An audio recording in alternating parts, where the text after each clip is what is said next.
This is a Griffin News Update, a Grossmont College production.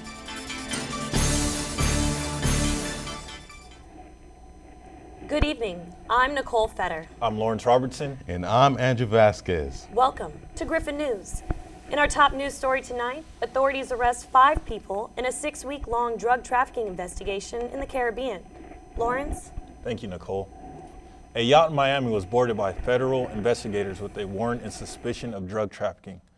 The yacht had been under investigation for the last 6 weeks throughout the Caribbean.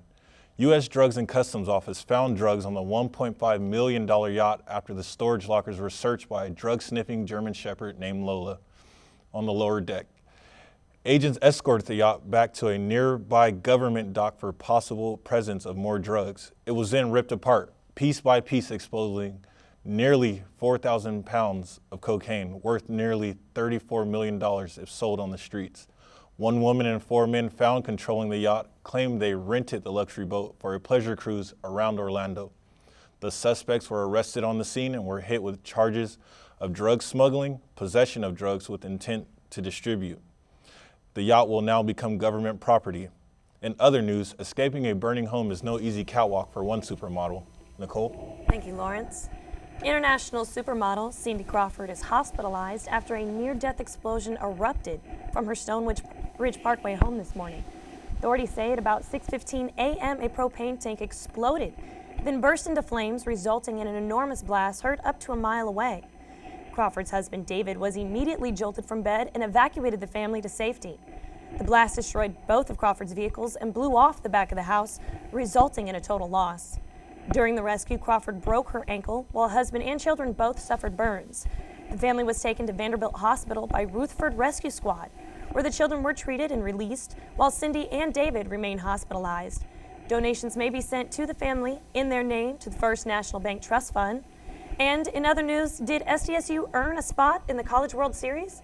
Andrew? They sure did, Nicholle. San Diego State played Brigham Young for the Western Athletic Championship at Tony Gwynn Field.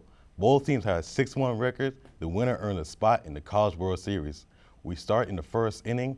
Brigham Young scored 3 runs, helped by a throwing error on state first baseman Ted Smith. Cougars scored 3 more in the 5th and 3 in the 7th to lead 9-0. Going in the bottom of the 9th inning, first 7 SDSU batters in the 9th reached base on 7 consecutive singles to cut the lead to 9-4. Cougars bring in ace closer Mike Thompson, who gets the first hitter on a grounder.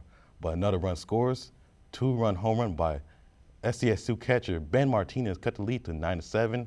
After a single and hits baseman, Ted Smith come to plate with 2 outs.